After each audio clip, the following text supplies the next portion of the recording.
Naghahanap ka ba ng isang compact, reliable, and budget-friendly na microphone? Good news, I got one for you.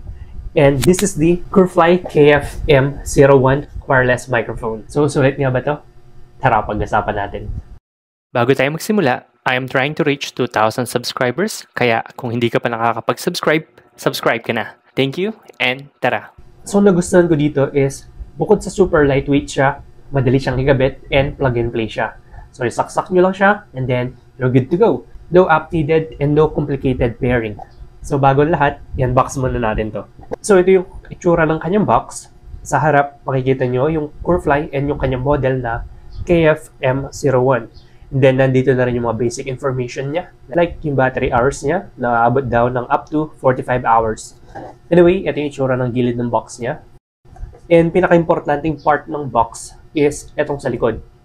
Dahil sa likod, makikita nyo yung specifications ng microphone. Meron daw siyang omnidirectional pattern. So, ibig sabihin, lahat ng tunog sa paligid is napipick up niya, which is good.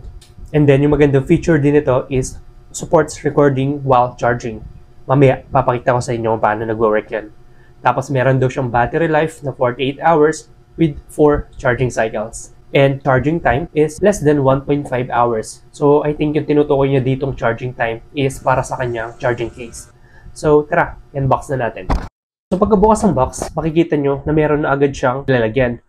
So, dito pa lang, pwede nyo nang i-travel yung microphone nyo at hindi nyo na po problemahin yung kanyang paglalagyan. At for sure, safe na safe yung microphone nyo dito. Sa loob naman nun, makikita nyo ang user manual or user guide.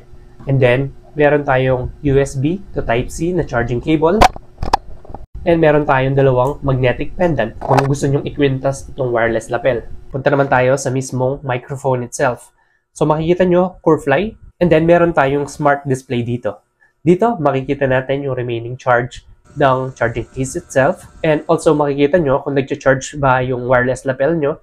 Kung nakikita nyo yung nagbi-blink na light na yan, dyan yung makikita kung ilan % pa yung inyong microphone. So dahil 4 bars to, it's safe to assume na each bar is 25%. And makikita nyo lang sa likod yung kanyang Type-C charging port. So pag binuksan natin to, bubungad agad sa atin yung receiver at saka yung dalawang wireless microphone. By default, meron na nakadikit na magnetic na clip sa ating wireless lapel. Napakaganda nito at saka matibay yung kanyang kapit or yung kanyang magnet. So ano nga ba yung maganda dito? Isa sa mga nagustuhan ko kung bakit ko in-order to is meron daw siyang noise cancellation feature, and yes, meron talaga siya. Isang pindot lang sa button, mawawala or mababawasan yung ingay sa paligid mo. Okay, so physical appearance muna tayo ng microphone. So sa taas nito is makikita nyo yung kanyang microphone. And yung grills niya. And then sa side, meron tayong nag-iisang green na button. And explain ko mamaya kung paano nag-work ng button na to. And then sa baba, meron tayong charging contact. Kung nakikita nyo yung dalawang copper dyan sa baba, yan yung charging contact. Pero kung example, hindi na gumagana yung charging case nyo, ito yung magandang ginawa nila for consideration. Pwede nyong i-charge directly kasi meron tong charging port na Type-C. So, napakaganda, di ba? Tapos, next is, to be fair, napaka-strong ng kapit ng kanyang magnet. So, pag-usapan naman natin tong receiver. So, itong receiver na to is meron dalawang ilaw. Pagkasaksak nyo ng receiver sa cellphone nyo, doon na siya kukuha ng kanyang power para mag-turn on. Tapos, kung napapansin nyo, una, magbiblink muna yung dalawang ilaw na yan. Ibig sabihin yan, hinahanap niya yung magkoconnect sa kanya ng microphone. So, continue siya magbiblink hanggang sa may mahanap. Tapos, kapag nakapair na yung device, makikita nyo na magiging solid na lang yung kulay ng kanyang microphone. And on the side, may makikita kayong na charging port. Yan yung tinutukoy kanina na sinusuportahan niya yung recording while charging. So, kapag nagre-record kayo, kagaya ng ginagawa ko, tas nalubat kayo, pwedeng-pwede nyo saksakan ng charger yung receiver na yan. So ngayon, pag-usapan na natin yung mga features nitong microphone itself. So mapapansin nyo, meron tayong 4 icons dito. Una is battery, and then yung pangalawa is connection, and then itong mic is for mute, and then kung nakikita nyo itong mga audio waves na to, or kung naman to, audio icon, this one is for the noise cancellation. So paano nga bang gamitin to? Meron lang tayong isang button dito na nagpapasimple ng lahat. So by default, kapag tinanggal nyo itong microphone na to sa case, magta-turn on na yan automatically. And malalaman nyo yan kapag nagbi-blink na yung pairing mode. And if ever naman na hindi, pwede nyong i-long press itong green button na to hanggang sa mag-turn on or mag-blink itong pairing na notification natin dito. So para naman ma-turn on natin yung noise cancellation, pindutin lang natin itong green button. So kapag pinindot nyo ng one time itong green button, iilaw itong ating audio icon. So ibig sabihin nun, naka-activate na yung noise cancellation feature niya. So pag pinindot nyo ulit siya na minsanan, turn off. And then next naman is yung mic. This one, or tong mic na to, is the mute option. So to turn it on, i-double press nyo lang itong green button. So to turn it off, double press nyo lang ulit. So yun lang, and then kung gusto nyo patayin muna yung lapel nang ayaw nyo ilagay sa case, long press nyo lang ulit itong button and then mamamatay yan.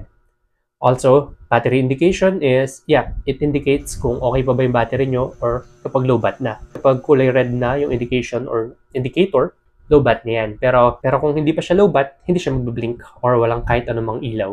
Also, kapag nilagay nyo sa charging case to, mapapansin nyo na magiging color red yung battery icon. So, ibig sabihin lang nun is charging na yung inyong device. So, ngayon naman, itest natin kung gaano kaganda yung noise cancellation feature nito. So, ngayon, tinurn off ko yung noise cancellation and may nakatutok sa akin na electric fan habang nagre-record ako ng video. So, ang gagawin ko ngayon naman is magpe-play ako ng sound na kunwari nasa coffee shop ka. So, magpe-play ako ng audio. Yan, imitating yung sound ng coffee shop. So, lalakasan natin like this. Maririnig nyo na lang yung click ng button kapag i-activate ko na yung noise cancellation. So, let's start in 3, 2, 1. Okay, so ngayon, ito-turn on ko na yung noise cancellation niya and then tingnan nyo na lang yung difference. So again, one press lang, single press. And makikita nyo yung ilaw. Okay, so yan.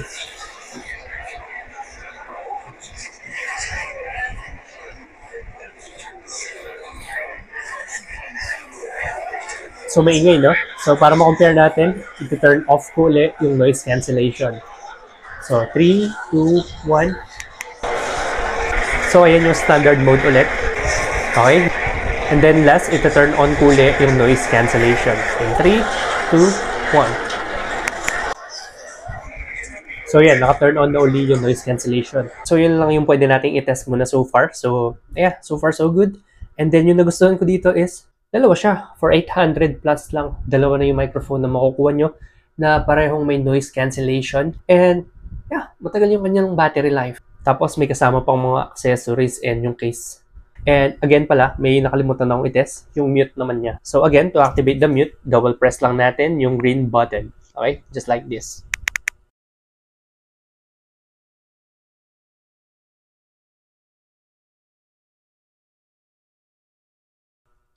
So ayun yung mute niya. So wala kayong narinig, di ba? Tapos nagsalita ako. Galing yan, no?